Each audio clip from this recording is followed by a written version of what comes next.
કે કોટે મોર ટહુકિયા અને વાદળે ઝબકી વીજ મારા રુદાને રાણો હાંભળો જોને આવી હાડી બીજ બીજના શું શું મહત્વ છે। નમસ્કાર મિત્રો, હું છું આપનો દોસ્ત વિજય ચાળમિયા અને મારી સાથે છે રવિ ચાળમિયા। અમે તમને સતત મળવા જેવા માણસ તેમજ સેવાકીય પ્રવૃત્તિના વિડીયો લઈને અમે તમારા સમક્ષ આવતા હોઈએ છીએ। ત્યારે આજે આપણે એક તમારા સમક્ષ કે જે આપણી ભારતીય સંસ્કૃતિ છે તેમાં ક્યાંક ને ક્યાંક તહેવારોનું સ્થાન રહેલું છે અને આમ જો વાત કરવામાં આવે તો દરેક મહિનાનું વિશેષ મહત્વ રહેલું હોય છે। ત્યારે આજે આપણે વાત કરવાની છે કે અષાઢ મહિનાની શું વિશેષતાઓ છે, તેમજ અષાઢ મહિનાની અંદર એમ કહેવાય છે કે જેઠ કોરો જાય તો અમને ખંડમાંય ખટકો નહીં, પણ અષાઢનો એક દી અમને વહમો લાગે વીરડા। કે ખેડૂતની વેદના હોય કે ખેડૂતનો દીકરો એમ કહેવાય કે જેઠ આખો કોરો વયો જાય તો એનો અમને વાંધો નથી, પણ અષાઢ મહિનાનો જો એક દી અમારા માટે એક દિવસ અગત્યનો હોય એવા અષાઢ મહિનાની વિશેષ વાત કરવી છે। અને અષાઢ મહિનાની માલિપા એમ કહેવાય કે વરસાદ જદિયા ધરતીનો મહેમાન બને ત્યારે ખેડૂતનો દીકરો નહીં, પણ 18 વરણ જેદી એમ કહેવાય કે હૈયાની માલિપા હિલોળા મારતા હોય એવા અષાઢ મહિનાનું મહત્વ સમજવું છે। સાથોસાથ અષાઢ મહિનાની અંદર આવતી જે બીજ જે સનાતન ધર્મની અંદર ઉજળી બીજ તરીકે ઉજવવામાં આવે છે, તો આ જે બીજ કે કોટે મોર ટહુકિયા અને વાદળે ઝબકી વીજ મારા રુદાને રાણો હાંભળો જોને આવી હાડી બીજના શું શું મહત્વ છે અને શું એની પાછળની જે આખી વાર્તા આપણી સાથે ઉપસ્થિત છે ખરેડા ગામના શાસ્ત્રીજી, કે આપણે એમની પાસેથી જે આ અષાઢી બીજ અને અષાઢ મહિનાનું વિશેષ મહત્વ છે તે સમજવાના પ્રયત્નો કરવા છે। તો જોડાયેલા રહેજો આ વિડીયો સુધી। જય દ્વારિકાધીશ। સર્વપ્રથમ તો તમારું આ વીઆર મીડિયાની અંદર સ્વાગત છે અને અમે અમારા દર્શક મિત્રો સુધી એક અમને નવો વિચાર આવ્યો કે આવનારા સમયની અંદર જ્યારે અષાઢી બીજ આવી રહી છે અને અષાઢ મહિનાનો પ્રારંભ થઈ ગયો છે, ત્યારે આજે આપણે એ સમજવું છે કે જે 12 મહિનાના જે આપણા 12 મહિના છે એની અંદર અલગ અલગ તહેવારો આવતા હોય છે, પણ અષાઢ મહિનો કઈ રીતે અલગ પડે છે એ સમજવું છે થોડુંક। દરેક મહિનાનું મહત્વ એની જગ્યાએ છે જ, પરંતુ અષાઢ એ એટલે અલગ પડે છે કે સારી ધરતી ભારત વર્ષની એ તાપથી એકદમ ત્રસ્ત થઈ ગઈ હોય છે અને ત્યાર પછી જે વર્ષાનું આગમન થાય છે, ગ્રીષ્મ પૂરી થાય અને વર્ષા ઋતુ ચાલુ થાય, અને એમ કહેવાય કે વર્ષા ઋતુનો સૌથી ઘોરી મહિનો જો કોઈ હોય તો એ અષાઢ મહિનો। જેઠમાં વરસાદ થાય કે ન થાય, તમે હમણાં જેમ દુહામાં વાત કરી એમ જેઠ બહુ નડતો નથી, પણ અષાઢ મહિના જો કોરો જાય તો કૃષિ સાથે જોડાયેલો કોઈ પણ વર્ગ, પછી એ કૃષિકાર હોય તો ભલે અને પૃથ્વી પર રહેલી 18 આલમ હોય તો ભલે, સરવાળે ક્યાંય ને ક્યાંય કૃષિ સાથે જોડાયેલો જ છે, એ દરેક વ્યક્તિને વસમું લાગે છે। અને એ મહિનાની બીજ એટલે કે અષાઢી બીજ, આમ તો અષાઢી બીજ એટલે કચ્છીઓનું નવું વર્ષ। જ્યાં જ્યાં જાડેજા લોકોએ રાજ કર્યું છે ત્યાં ત્યાં અષાઢી બીજનો બહુ મહત્વ છે અને ધામધૂમથી ઉજવાય છે, અને જ્યાં એ લોકોએ રાજ્ય નથી કર્યું ત્યાં પણ એક આધ્યાત્મિક તહેવાર તરીકે અષાઢી બીજનું મહત્વ છે જ।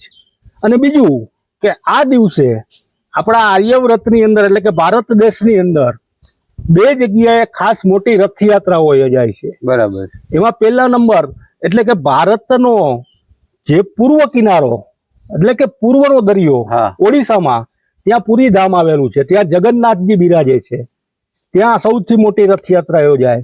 અને તેવી જ રીતની બીજી રથયાત્રા અમદાવાદમાં જગન્નાથજી મંદિરની, ગુજરાતની અંદર જે આપણા ગુજરાતમાં છે। આ 2 રથયાત્રાઓ બહુ મહત્વની છે અને બહુ ધામધૂમથી ઉજવાય છે। પછી તો નાના પાયે દરેક ક્ષેત્રમાં ઉજવાતા હોય છે, પણ આ 2 વસ્તુ જે આપણે કહીને કે વર્લ્ડના દુનિયાના તહેવારોમાં માન્યતા પ્રાપ્ત છે, આનું મહત્વ છે। અને દેશ વિદેશથી આ રથયાત્રાઓ માણવા માટે લોકો અહીં પધારે છે, પુરી અને અમદાવાદમાં ખાસ।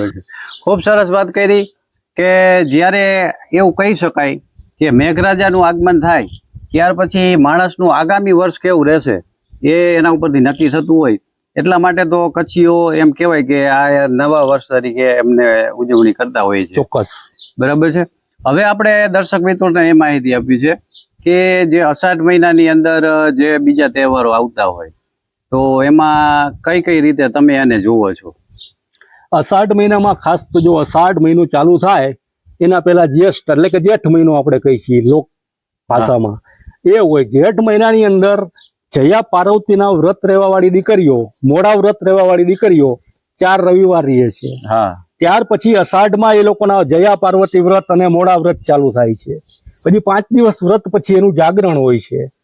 અને એ બધું પૂરું થાય ત્યારે પૂર્ણિમા આવે, જે આપણે વ્યાસ પૂર્ણિમા તરીકે કે જેને ગુરુ પૂર્ણિમા તરીકે ઓળખીએ છીએ, એ ઉજવાય છે. આમ કરતા કરતા ધામધૂમથી અષાઢ પૂરો થયો ન થયો ત્યાં શ્રાવણની આગમન થઈ જાય. બરાબર. અને શ્રાવણ તો સૌ જાણીએ છીએ કે ભારત વર્ષનો સૌથી પવિત્ર માસ એટલે શ્રાવણ માસ. એટલે અષાઢ માસ રહ્યો એ શ્રાવણ માસની તૈયારી માટેનો બહુ મહત્વનો અને આધ્યાત્મિક દ્રષ્ટિએ બહુ સારો માસ છે. અને બીજું કે આપણે અત્યારે મોટા ભાગનો વર્ગ ખેતી આધારિત જીવન જીવીએ છીએ, અને ખેતીની જરૂરિયાત જમીન અને પાણી. જમીન છે પુષ્કળ પરંતુ પાણી નથી, એટલે કે વરસાદ નથી આવ્યો તો એમાંથી કંઈ મળવાનું નથી. એટલે અષાઢ મહિનાની અંદર એલીબંધ વરસાદ થાય એટલે દરેક લોકોના હૈયા આનંદથી નાચતા હોય છે. અને અષાઢ મહિનાની જગ્યાએ જેમ આપણે પરબધામ છે ત્યાં પણ મોટો મેળો ભરીને એ લોકો ઉજવે છે. પોતપોતાની રીતે ઘણી જગ્યાએ અષાઢી બીજની ઉજવણી થાય છે. અને એનું મેઇન કારણ તો એ છે કે બીજ આવી એની આસપાસની અંદર સારો વરસાદ થઈ ગયો હોય, ખેડૂત તે વાવણી કરી લીધી હોય, મોલ મોલાતની કૂપણું ફૂટી ગયું હોય, ઘણી જગ્યાએ વહેલો વરસાદ આવ્યો હોય તો મોલાત લહેરાતી હોય, અને અહીંયામાં જે આનંદ થાય, અને બાપ કોને ન થાય કે તમારા આખા વર્ષની મિલકત જોઈ અને જો તમે આનંદ ન પામી શકતા હો તો તમે આ પૃથ્વી ઉપર જીવવાને લાયક નથી.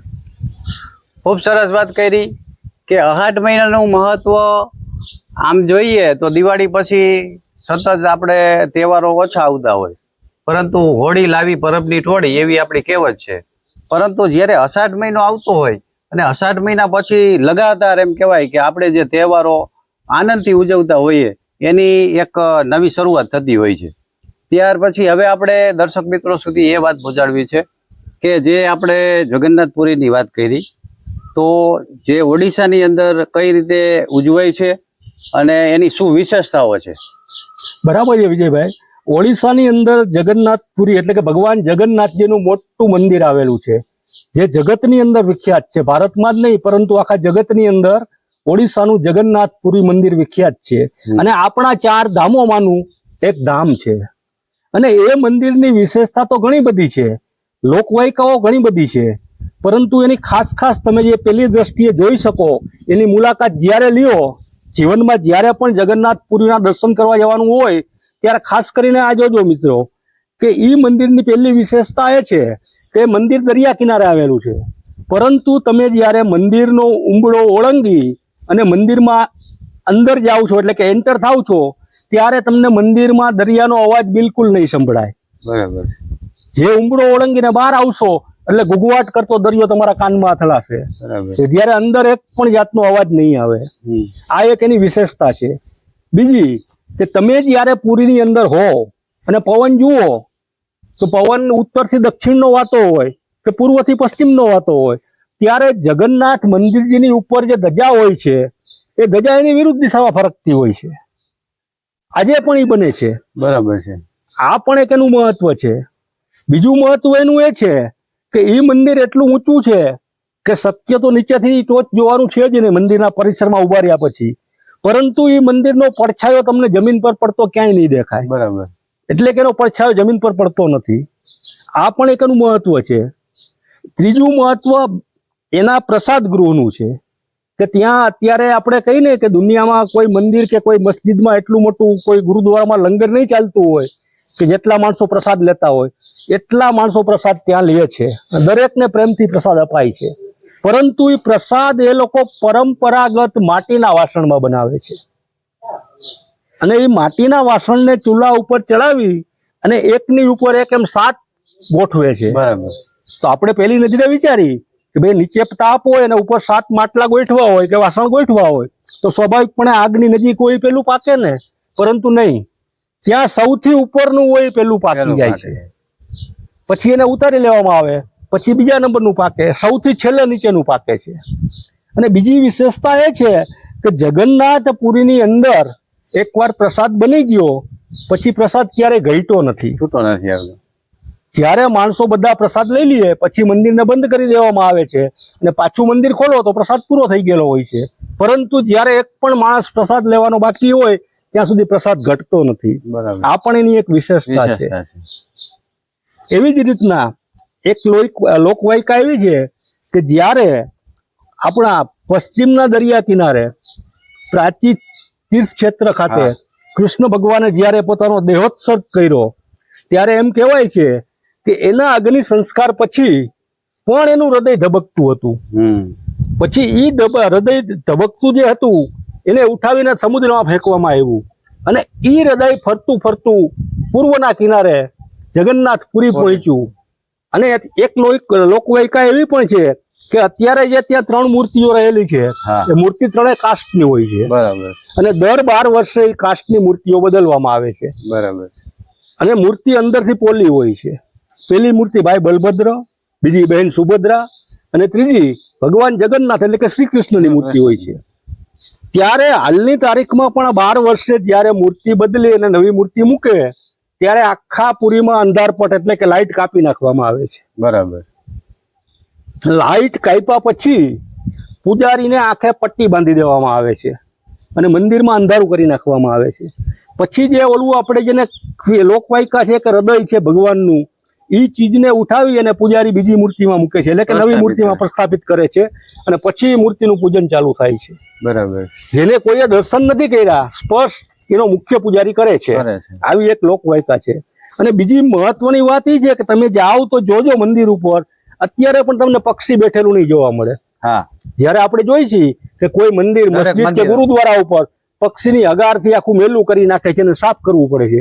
જ્યારે જગન્નાથજીનું મંદિર એવું મંદિર છે કે એની માથે પક્ષી બેસતું નથી. આજે પક્ષી તો છોડો ઇવન એની માથેથી એરોપ્લેન અથવા તો હેલિકોપ્ટરને પસાર થવાની એ મનાઈ છે. આ એક એની ખાસિયત છે.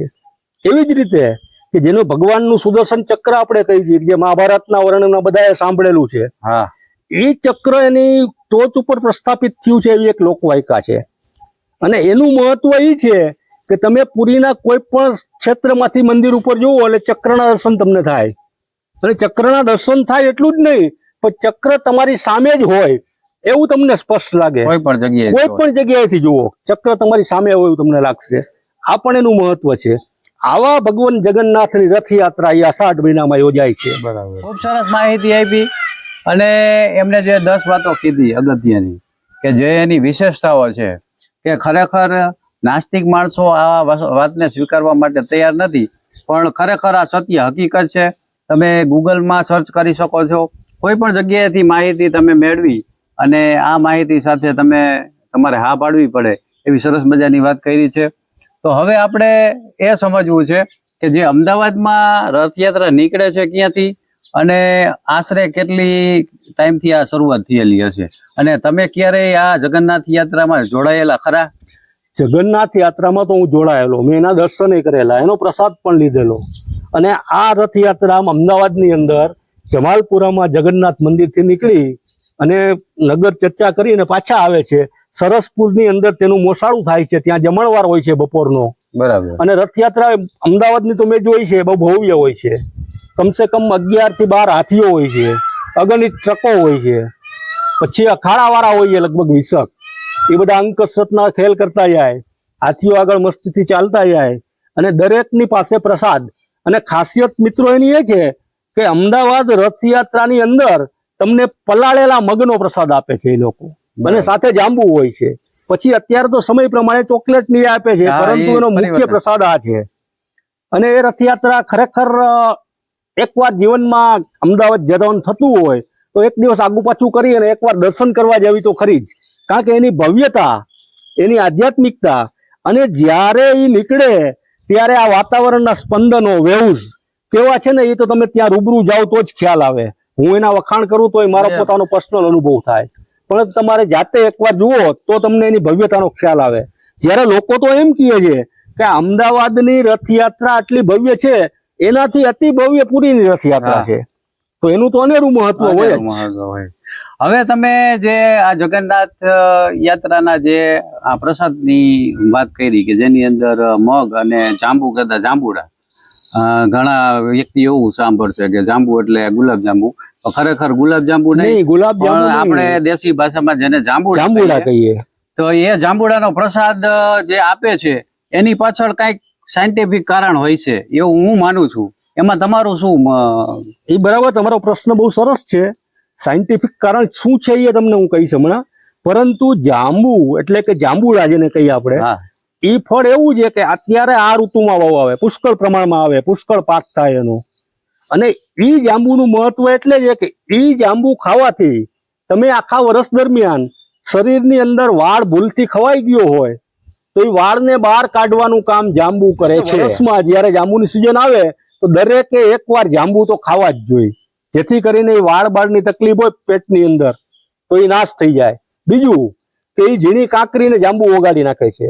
ત્રીજું કે જાંબુના જે બીજ એટલે કે થળિયા જેને કહીએ આપણે, એને સાફ કરી અને જે સુગરનો દર્દી હોય એ નિયમિતપણે લે તો સુગર કંટ્રોલ રાખવામાં ફાયદો કરે છે. ત્રીજું કે કોઈ કિડનીનો સ્ટોન પેશન્ટ હોય તો એને પણ એ બીજ રહ્યા એ ફાયદાકારક છે. એટલે જાંબુ આયુર્વેદની દ્રષ્ટિએ બહુ ફાયદાકારક ફળ છે. અને એની ઉત્પત્તિ અત્યારે અષાઢ મહિનામાં જ હોય છે. એની સિઝન અષાઢ મહિનો પૂરો થતા સિઝન પણ પૂરી થઈ જાય છે. ખૂબ સરસ વાત કરી કે આપણા જે તહેવારો છે એની સાથે આપણો જે ખોરાક છે અથવા તો આપણે જે ઋષિ મુનિઓએ આપણે ક્યાંક ને ક્યાંક આધ્યાત્મિકતા સાથે જોડી અને તમે જે પ્રસાદ ગ્રહણ કરો અથવા તો જે ખોરાક તમે લ્યો છો એનું વિશેષ મહત્વ રહેલું હોય છે કે જે ઋતુ ચેન્જ થતી હોય ત્યારે આપણે જે ખોરાકનો લાભ મળવાનો હોય અથવા તો આપણી જે પ્રકૃતિઓ હોય કફ પિત્ત અને વાયુ એમાં કંઈક ચેન્જીસ આવતા હોય ત્યારે આપને ક્યાંક આ તહેવારોની સાથે જોઈન્ટ કરેલા છે. હવે આપણે એ સમજવું છે કે આપણે જે વિસ્તારમાં રહીએ છીએ કે સૌરાષ્ટ્ર ઝોનની અંદર, તો સૌરાષ્ટ્ર ઝોનની અંદર કઈ કઈ રીતે અષાઢી બીજ ઉજવાતી હોય છે અને નાના એવા ગામડાની અંદર પણ આપણે જોઈ રહ્યા છીએ કે જ્યાં લાપસીના આંધણ મુકાતા હોય અને દરેક જગ્યાએ અમુક જગ્યાએ જે દરેક દેવોને અર્પણ કરવામાં આવતા હોય છે. તેમજ રાત્રિ દરમિયાન ધૂન ભજન જેવા કાર્યક્રમો હોય તો સૌરાષ્ટ્રની અંદર તમે એને કઈ રીતે જોવો છો? એમાં એવું છે વિજયભાઈ, આમાં પણ ખરેખર આપણા ઋષિ મુનિઓ તમે જ મને વાત કરી ને કે ધર્મની સાથે સાયન્સને વણી લીધું છે, તો એનો એક દાખલો તમને બીજો પણ હું આપીશ કે આપણે જ્યારે રામનવમી જે ચૈત્ર મહિનામાં આવે છે ત્યારે ગ્રીષ્મકાળ હોય છે, સખત ગરમી પડતી હોય છે, ત્યારે પ્રસાદની અંદર આપણા ધર્મમાં એમ કહેવાયેલું કે પંજરી આપવી. પંજરી એટલે શું? સાકર અને દાણા પાવડરનું મિશ્રણ. હવે તમે આજે આયુર્વેદની દ્રષ્ટિએ વિચારો તો પિત્ત પ્રકોપને શાંત કરવા માટે સૌથી બેસ્ટ કોઈ વસ્તુ હોય તો એ દાણા અને સાકર છે. પરંતુ ઋષિઓને ખબર હતી કે આ બુદ્ધિના ગાડિયા કરવા વાળા માણસો સીધું નહીં સ્વીકારે, એટલે આપણને એને પ્રસાદના રૂપમાં આપીએ. એવી જ રીતે આ જાંબુ આપ્યા. બરાબર. અને તમે કહ્યું કે બીજું મહત્વ, તો આ આપણા ઋષિ મુનિઓ એટલા વિચારશીલ અને વિચારક હતા કે જેને ધર્મની સાથે રિવાજની રીતે ઘણી બધી વાતો વણી લીધી. અષાઢી બીજના દિવસે લાપસી વડા જે તે નૈવેદ્ય બનાવી અને દેવને અર્પણ કરશે. હવે તમે વિચારો કે અષાઢનો માહોલ હોય, રીમઝીમ વરસાદ વરસતો હોય, બધું ઠંડુ થઈ ગયું હોય, કફ જરા પાંગરવાની તૈયારી કરતો હોય શરીરમાં, તો કફના મારણ માટે તળેલું ખાસ કરીને ચણાના લોટનું એ કફની એક દવા છે. બરાબર છે. એટલે એટલા માટે નૈવેદ્ય માટે વડા બનાવવાના, દરેક મંદિરે જઈને વડા ધરાવવાના અને પછી વડાનો પ્રસાદ તરીકે સ્વીકાર કરવાનો. બરાબર. એટલે પ્રસાદ માનીને તમે ખાશો, આમ તમે નહીં ખાવ. બરાબર. એટલે એ એક મહત્વનું પોઈન્ટ એને વણી લીધો સાથે. અને આજના દિવસે ગામની અંદર રહેલા દરેક મંદિરની નવી ધજા આરોહણ થશે. બીજને દિવસે દરેક મંદિર ઉપર નવી ધજા ચડશે, દરેક મંદિરે નૈવેદ્ય ધરાશે. ઘણા ગામમાં એવો રિવાજ છે, ખાસ કરીને આપણા ગામમાં છે કે બધા ગામના ભુવાઓ મળી અને ગામને સૂતરે, એટલે કે ગામના રોગ દોગ દુઃખ નીકળી જાય એ માટેની પ્રાર્થના કરે. આવો એક રીત રિવાજ દરેક ગામમાં અલગ અલગ ચાલતો હોય છે. અને આ દિવસે એટલે કે આખું વર્ષ જાય તો દરેક આપણા ઘરની આપણે રિનોવેશન ન કરી તો ઘર ખરાબ થઈ જાય. તો ભગવાનનું ઘર એટલે કે મંદિર, જો એના માટે આવું કઈ ન કરે તો એ મંદિર તો ખતમ થઈ જાય. એટલા માટે આ દિવસે ફરજિયાતપણે દેવાલયો સાફ કરવાના, નવી ધ્વજારોહણ કરવાની, નવા વાઘા પહેરાવાના અને પ્રસાદ ચડાવવાનો. એ એક ધાર્મિક માન્યતા રિવાજની રૂએ વણી લીધી, જેથી કરીને વર્ષમાં એકવાર દરેક મંદિરો સાફ સુથરા થઈ જાય, જેથી કરીને એ સારા જળવાયેલા રહીએ. ખૂબ સરસ વાત કરી કે દરેક જગ્યાએ આ જે બીજ સનાતન ધર્મની અંદર અલગ અલગ જેનું મહત્વ છે, કે કોઈ રામાપીરની બીજ ઉજવે છે, કોઈ માતાજીની બીજ ઉજવે છે, પરંતુ ક્યાંક ને ક્યાંક બધાનો મૂળ કેળો જો લેવામાં આવે તો બધાનો એક જ જગ્યાએ ભેરો થતો હોય છે. તેમજ હવે આપણે એ સમજવું છે કે આજે દિન પ્રતિદિન માણસરીઓ એ પૈસાની દ્રષ્ટિએ આગળ પડતો થયો છે, પરંતુ જોવા જઈએ કે આવનારી પેઢીના જે સંતાનો છે એ ધીમે ધીમે જે આપણા તહેવારો છે એ ભૂલી જશે એવું દેખાય છે. પરંતુ આજનો યુવાનને ખરેખર જે આપણા તહેવારો છે એમાં કઈ રીતે ભાગ લેવો જોઈએ અને કઈ રીતે ઉજવવા જોઈએ એ વિશે તમારું શું મંતવ્ય છે? બરાબર છે. એમાં ખરેખર તો આપણા તહેવારો જે રહ્યા, જે ખાસ કરીને મોટા મોટા તહેવારો છે, કે જેમ કે શીતળા સાતમ, દિવાળી, નવરાત્રી, હોળી, આ બધા તહેવારો વિશે તમે વિચારો ને તો એને ઉજવવા પાછળ પણ એક વૈજ્ઞાનિક કારણ છે. તમને માત્ર એક દાખલો આપું તો નવરાત્રી દરમિયાન આપણે એવી રીતના ઉજવીએ છીએ કે માતાજીની ભક્તિ કરવી અને ગરબા ગાવા. ગરબા ગાવા એટલે સર્ક્યુલેશન રાઉન્ડમાં તમારે ફરીને ગાવાના હોય. ત્યારે તમે વિચારો કે શરદ ઋતુ ચાલતી હોય, તો આપણા ઋષિ મુનિઓ અને આયુર્વેદાચાર્યોએ કીધું છે કે રોગની માતા કોઈ હોય તો શરદ છે. શરદ ઋતુમાં તમે શરીરનું ધ્યાન ન રાખો તો કોઈ પણ વ્યક્તિને માંદા પાડી શકે. તો શરદ ઋતુમાં લોકો માંદા ન પડે એટલા માટે એ લોકોએ નવરાત્રી જેવો ફર્સ્ટ ક્લાસ તહેવાર આપ્યો કે 9 દિવસ સુધી સતત તમારે ગરબા રમવા. એટલે ગરબા રમવાથી તમે કમસે કમ 4 થી 5 કિલોમીટર હાલી જશો, તમને ખબર નહીં પડે. પરંતુ જે હાલવું જરૂરી છે, શરીરમાંથી પસીનો કાઢવો જરૂરી છે, એ ઓટોમેટિકલી થઈ જશે અને તમે નિરોગી રહી શકશો.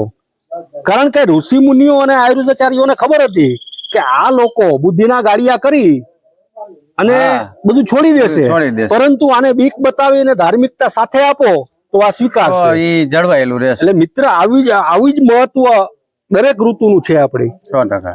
એટલે આ વર્ષા ઋતુ રહી, આમાં અમુક પરેજી રાખવી જોઈએ. એ પરેજી પ્રમાણે જ આપણું ખાનપાન અને પ્રસાદ ને બધું એને વ્યવસ્થિત ગોઠવેલું છે. અને બીજું કે તમને કદાચ નહીં ખ્યાલ હોય પણ આ અષાઢ તો આપણી જે લોક સંસ્કૃતિ રહી, આપણું જે લોક સાહિત્ય રહ્યું, એમાં પણ પ્રિય મહિનો છે. હા, બરાબર છે. કે છંદ કે દુહા કે કઈ તમે કહી શકો કે છંદ ઘણા બધા મળે અષાઢ મહિનાના. કે તમે કહો કે ભાઈ અષાઢ ઉચારમ મલી બહારમ જલધારમ, અષાઢ વિશેનો છંદ છે. હા, 100%. આવી જ રીતે કે જ્યારે ભાદર નદીના કાંઠે એક ચારણ પોતાના ઝૂંપડા માટે જમીન માંગવા ગયો તો પોરસા વાળા પાસે, અને ત્યારે મસ્ત બની ગયો હતો, અને જે કઈ બીના બની તમને ખબર છે, રાકનું રતન તરીકે તમે વાંચી હશે, તો ત્યારે અષાઢ મહિનો હતો. એટલે ક્યાંક ને ક્યાંક લોક સાહિત્યની અંદર કે જે આપણી જે પરંપરાઓ છે એની અંદર અષાઢ મહિનાનું વિશેષ મહત્વ છે. સતત આપણે અષાઢ મહિનાની તેમજ અષાઢી બીજ વિશેની જે વાતચીત કરી રહ્યા છીએ શાસ્ત્રીજી પાસેથી, તો શાસ્ત્રીજી હવે આજનો સમય જોતા ડિજિટલ ઇન્ડિયા અને મેક ઇન ઇન્ડિયા જેવો સમય ચાલી રહ્યો છે અને ખૂબ ભારતે પ્રગતિ કરી છે. પરંતુ દુઃખની વાત એ છે કે જે ટેકનોલોજી આવી એનો ઉપયોગ કરતા મિસયુઝ વધારે થયો છે. કે નાના બાળકોના હાથમાં તમે જુઓ તો સતત મોબાઈલ રહેલો હોય છે, અને યુવાનો પણ જે રાત્રિ દરમિયાન તમારી ઉંમરના જે તમારી યુવાની હશે અને તમે રાત્રે જ્યારે બધા યુવાનો બેસીને સાથે ચર્ચા કરતા એ સમય અત્યારે વયો ગયો છે. અત્યારે દરેક યુવાન પોતાનો મોબાઈલ લઈ અને કાંઈક ને કાંઈક એમાં ગોથા મારતો હોય એમ કહું તો પણ ચાલે. એટલે ક્યાંક ને ક્યાંક આ જે જવાબદારી એના વિશે તમારું શું કહેવું છે? અને જે આ જે મોબાઈલ આપવાની જે પરંપરા શરૂઆત થયેલી છે એમાં મા બાપને કઈ રીતે તમે જોવો છો? બરાબર છે. આ પ્રશ્ન તમારો બહુ વ્યાજબી અને અત્યારની સમસ્યા છે. તમે અત્યારે જુઓ કે કોઈ પણ વ્યક્તિ જરા ફ્રી થયો એટલે ખિસ્સામાંથી મોબાઈલ કાઢી અને ફટફટ કઈ જોવા મળશે. એ સારું ખરાબ જે જોતો હોય તેની યાર આપણે નિસ્બત નથી, પરંતુ એક વ્યસનની ગોળે એ ફ્રી થયો તરત જ મોબાઈલ લીધો, બીજું કઈ નહીં સૂજે એને. જોકે અમારી યુવાનીમાં તો મોબાઈલ હતા જ નહીં, ત્યારે ડબલા હતા, એટલે અમને એ બહુ નડ્યું નથી. પરંતુ અત્યારની સૌથી ખતરનાક સમસ્યા એ છે કે છોકરું સમજનું થયું 1.5-2 વર્ષનું, અને એની માં કામ કરવા માટે છોકરાને મોબાઈલ પકડાવી દે છે. અને એ એક સ્ટેટસ સિમ્બોલની રીતે જુએ છે કે અમે આટલા પૈસાદાર ને અમારું છોકરું નો અમે તો કોણ રમે મોબાઈલ થી. પણ એને બિચારાને માં દીકરા એક એને ખબર નથી કે મોબાઈલની અંદરથી નીકળતા રેડિયેશનો એ છોકરાના વિકાસ માટે કેટલા ઘાતક રૂપ છે. વિજયભાઈ, છોકરાને મારી દ્રષ્ટિએ તો મોબાઈલ 12મું પાસ કરે પછી જ અપાય. હા, 100%ની વાત છે. કારણ કે પછી એનામાં સારા નશાનું ભાન આવી જાય. આ તો બાળક અત્યારથી મોબાઈલમાં લાગી જાય, એના જે રેડિયો એક્ટિવ નીકળે એનાથી એની આંખો ખરાબ થાય, એનું શરીર ખરાબ થાય, પછી હોસ્પિટલ જવું પડે. યુવાનીમાં ચશ્મા પહેરવાનો વારો આવે. તમે જોશો અત્યારે ઘણા બધા બાળકો ચશ્મા પહેરતા હશે. અરે મેં એક કિસ્સો તો એવો જોયો કે એક 14 વર્ષના બાળકને મોતિયાનું ઓપરેશન કરવું પડ્યું. તમે વિચારો કે જે મોતિયો આપણે 60 વર્ષ પહેલા કલ્પી નહોતા શકતા, એ 14 વર્ષના બાળકને ઓપરેશન કરાવવું પડે. આ આડઅસર નથી તો શું છે બીજું? ચોક્કસ ટેકનોલોજીનો લાભ લ્યો, એને જીવનને સારું બનાવવા માટે ટેકનોલોજીની શોધ થઈ છે, પરંતુ આપણે ઉલટું કરી એનો ગેરલાભ, એટલે કે ગેરલાભ તો હું નહીં કહું, પણ એનો ખરેખર મિસયુઝ કરી અને આપણે જે લાભ મેળવવાની બદલે ગેરલાભ મેળવી લીધો. એટલે મિત્રો, ખાસ કરીને બાળકોને તો મોબાઈલથી શક્ય એટલા દૂર જ રાખો, અને તમે પણ શક્ય એટલા દૂર રહ્યો. તમે આજે જુઓ કે તમે ઘરે આવ્યા કામ પરથી, નોકરી પરથી, શોપ પરથી કે ફેક્ટરી પરથી, બે ભાઈ ઘરે આવ્યા, એ ઘરે આ પાણી પીધું અને સીધા મોબાઈલમાં લાગી જશે, એકબીજા વાત પણ નહીં કરે.